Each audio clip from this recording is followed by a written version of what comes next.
questions, please. Could you, A, put your hand up if you want to ask a question, and B, say who you are? Yep. Hang on, there are microphones.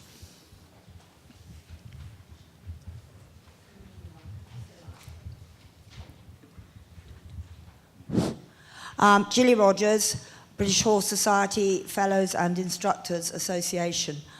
I live in the Republic of Ireland, and I have quite a lot to do with horses that compete both in the north of Ireland and in the south of Ireland.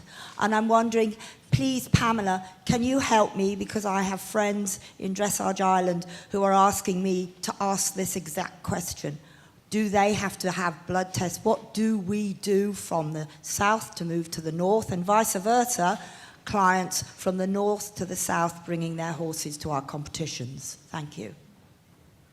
Thank you for the question. That's very, very pertinent, and it's something that's very much on my mind. I'm not going to get into the politics of Ireland and Northern Ireland. As we know, there's lots going on in terms of whether that we could do a deal on an Irish land bridge, and I won't go there. But in terms of your equines, the horses will be able to move into Northern Ireland from Ireland as they do now. So we're not changing our import rules into the UK. So exactly as they do now, they'll be able to move over the border. What happens when they move back into Ireland is really a matter for Ireland.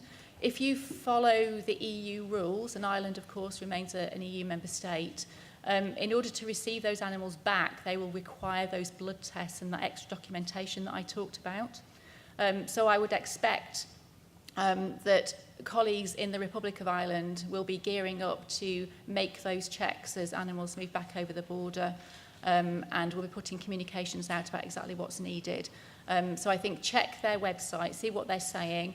I'm hearing anecdotally that they are starting to think about where to put border inspection posts in Ireland. At the moment, for equines, they've only got one at Dublin Airport. So clearly they're going to need a few more than that. So you need to keep an eye out on that and think about the routes that you'll be able to move the horses back through. I hope that helps a little bit. I realise it's not the full answer. Those people driving up the M1 from south of Dublin, up across the border to County Antrim to compete and coming home that night, as we do at the moment. That's my fear, that these horses may not be able to come back across the border immediately. So hopefully, I'll keep checking those websites and advising my friends. Yeah, but that's a distinct possibility. Let's be clear about this. It's a distinct possibility they won't be able to do that journey in one day. Okay. Any other questions, comments? You must, yes. Peter Ginman there.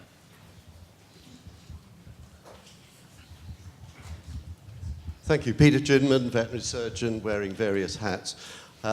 In one sense, may I just make a plea from practitioners that people make contact with their practitioners if they're going to move horses out of this country well before they need to do so. Wandering in on the Friday morning saying it's going on Saturday is not very helpful. Not only may I make that plea from that point of view, but also because not all veterinary surgeons are equal. They have to be on a particular panel of OVs, of official veterinary surgeons. Not all vets will be on that panel, so you need to check that the vet that you're talking to is one who can actually complete the forms and sign the forms accordingly. My question that flows on the back of, partly on the back of that, is having found 3 and on one occasion 4 microchips in the same horse, can I just ask, how is the system going to cope with that, and how do we know which one to use? And as I do quite a lot of vetting regarding auction houses, will the auction houses have the access to the database to be able to check the multiple ones against the putative owner who is standing in front of us wishing to sell that particular horse? I'll take Stewart, that. please, yeah. So we have a record holder on the CED currently with 5 microchips. Very unusual, but a lot of horses have 2. We made a decision very early on that you have to put them all on. Because when someone scans a horse, the first microchip that comes up is the one they read. They don't carry on scanning to see how many more there are there. So you can interact with that equine record, whichever microchip you pull up. And you can put information against it, it doesn't matter. And actually, it would be really useful. One of the things we can do in the future is have a very simple part of the app which would register where you found that particular microchip reading, because they're all over the place. So there's something that we can do with that in the future. But rest assured, all of them are on there and all of them are dealt with, because that's a very real operational problem in a similar way to David's wet yard in the middle of whenever on a Friday night. So you've got to be prepared, but that works. And the auction house question? They would get that from the chip checker. So they can go on, and if you've got 4 chips come up. So that's the way it works. So you only have to scan one of them, and it will link to the other 3, 4, 2, 5, whatever. Anyone else want to add anything? David, from a veterinary point of view? You're happy? No, perhaps just mention one of the issues that people are worried about, which is the number of official veterinarians that there are who can sign off the paperwork. There have been some changes over the last few years. The bottom line is we don't know if they're going to be enough. We hope there will be. The numbers depend, or whether the numbers that we have are enough depends on where we end up and what the requirements are. But the key thing, which I think is different to how it used to be, is that the official veterinarian is responsible for signing the paperwork.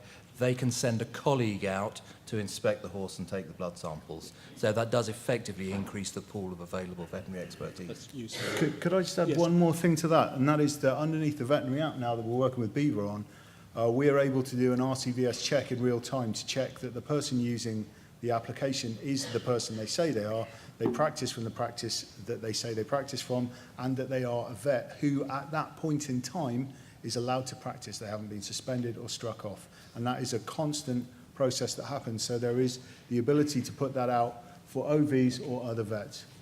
Good. Thank you very much. One question just behind, somewhere, yeah. Hi, I'm Andrea Bettridge, Traditional Gypsy Cob Association. I just wondered if Defra on the whole, and I don't know if it's progressed, on the export licences, will that information when horses are being exported be entered into the CED, so we know on a traceability for the PIOs as well as the CED that horse is no longer in the country? Are those plans in place, or is that something that's going to come in place? Do you want me to touch it? Okay, so that is something that we are working towards with Defra at the second. The system exists to do that and to check that in and out. The next stage is to work on actually what the process of that is. But the international hub that has been created enables the passing of that information through borders, back in again, and it enables export, business, trade, rapid crossing with high health status certification, etc., etc. And it will notify the PIOs or studbooks over there or over here of what is going on as well. That is the technology is capable. It's now a question of Defra at the next stage, because Tris is, he can only do so much in a Tristan, day. Thank you very much indeed. I'd echo what you've been saying, of course. Largely, the Central Equine Database was initially set up and designed with a very specific legal requirement in mind. And one of the very exciting parts of the journey that we've been on is realising the massive potential that having the database in place provides, and the continuous improvement and development that we can make, and the number of real-world issues such as this that we can start to address using that technology at the core. And I'm hoping make it much easier for all of us to interact with the legislation, with the requirements, with the system, and better putting into contact owners, vets, PIOs, developers like Stu, government, to really, really work forward and keep the interest of the horse at the heart, and as well some of the inevitable administration that we have to cope with alongside it. Good. Well, thank you very much. I'm afraid time is against us. So can I, on your behalf, thank all the speakers this morning, including the Minister, for what I think has been a really useful first session. So thank you very much, and a round of applause.